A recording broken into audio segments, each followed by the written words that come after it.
Good evening, everyone. Now, I should start by saying there's no way I can do proper justice to the Second World War in 5 minutes. So this is just going to be a very, very general overview.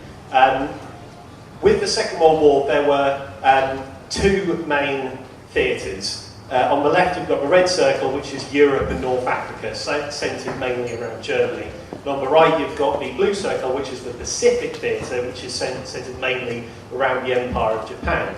So just going to a few slides with a bit of background. Empire of Japan is very expansionist, led by Hirohito, and by the start of the Second World War, it's already got an empire. It's got Korea, Manchuria, and Taiwan, and it's very, very outward-looking. It's trying to get control of resources.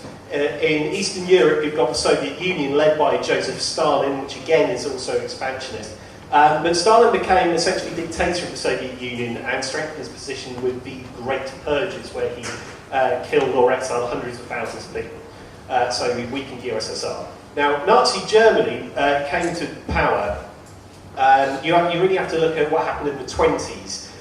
Various things sort of like really set the German economy back. It was really in the doldrums. So Hitler comes to power, a really strong man who says, right, we're going to tear up Versailles, we're going to transform the German economy, and of course he began persecution of Jewish people.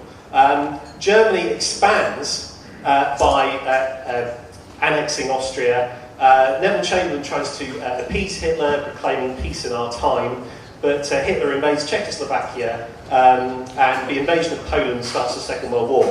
One of the first things to happen was something that was commemorated recently here in Liverpool, the Battle of the Atlantic, which is where both sides to blockade each other. German U-boats attack a lot of Allied shipping, and this lasts until the end of the war. The early stages in Europe, Poland ends up getting split between Germany and the USSR, according to the Molotov-Ribbentrop Pact.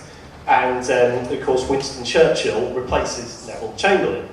The Nazis, having invaded plenty of European countries, used blitzkrieg tactics to flank the Maginot Line, go through the Ardennes forest and invade France. And 300,000 Allied troops end up getting evacuated to Britain.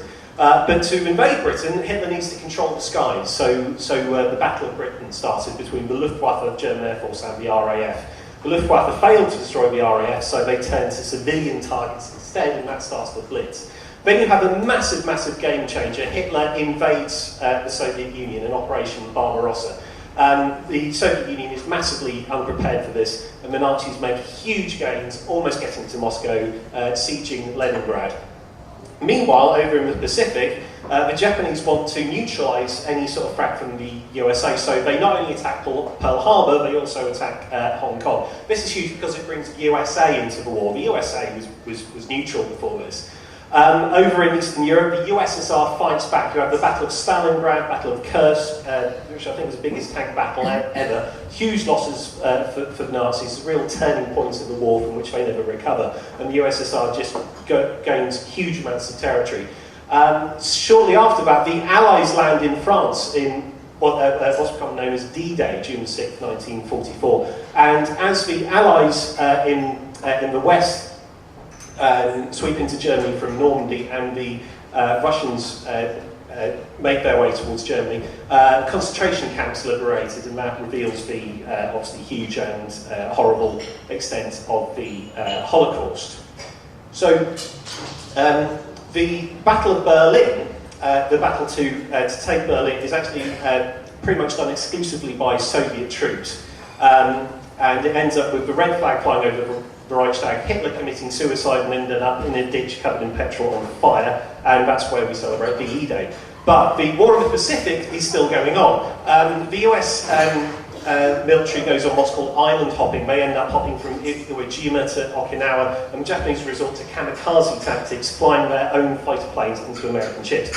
So the Americans drop a couple of atomic bombs on Hiroshima and Nagasaki. That leads to the Japanese surrender, and we commemorate the J-Day, and that was the end of the war. Of course, there's a huge amount I haven't talked about. I haven't talked about casualties, I haven't talked about North Africa, that was hugely important, Rommel, the Desert Fox. I haven't talked about Italy, Malta, Singapore. If you want to know more, please watch The World at War. It was an amazing documentary made in the 70s. I'm done already, aren't I? Blimey. Thanks very much, everyone.